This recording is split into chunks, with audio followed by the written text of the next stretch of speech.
মুমিন ফরজ করে কাজা হতে পারে জোহর বাদে তোমার জানাজা হতে পারে জোহর বাদে তোমার জানাজা।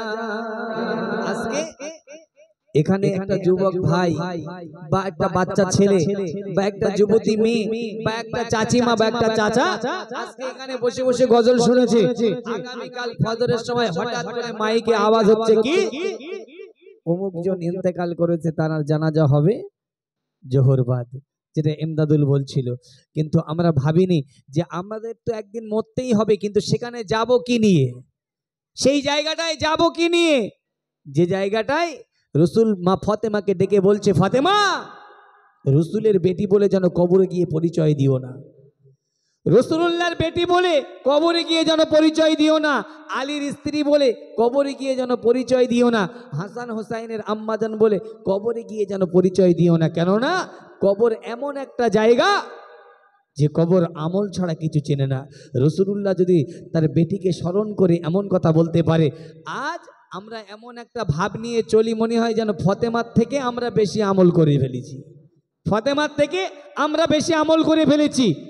আহারে, নারীদের জন্য পর্দা ফরজ, আজকে নারীরা বিপর্দায় বেপরুয়া ঘুরে বেড়াচ্ছে, বিপর্দায় ঘুরে বেড়াচ্ছে। কবি বলছে, কেমন করে ঘুমাও মুমিন ফরজ করে কাজা, কেমন করে ঘুমাও মুমিন ফরজ করে কাজা, হতে পারে জোহর বাদে তোমার জানাজা, হতে পারে জোহর বাদে তোমার জানাজা।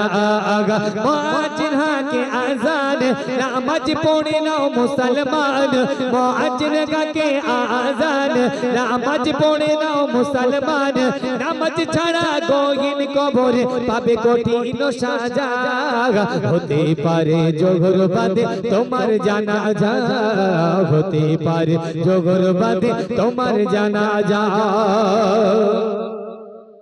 মুসলিম ঘরে জন্ম নিলে হয় না মুসলমান, যদি না মেনে চলো খোদার বিধান, মুসলিম ঘরে জন্ম নিলে হয় না মুসলমান, যদি না মেনে চলো খোদার বিধান, বেনামাজি মরলে হবে, বেনামাজি মরলে হবে কঠিন তার সাজা,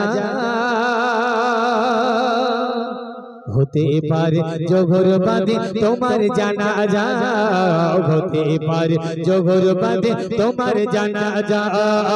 কেমন করে ঘুমাও মুমিন ফজর করে কাজা, কেমন করে ঘুমাও মুমিন ফরজ করে কাজা, হতে পারে জোহর বাদে তোমার জানাজা, হতে পারে জোহর বাদে তোমার জানাজা। ছোট্ট করে গাইলাম, যেহেতু শেষের দিকে তো আমার একটা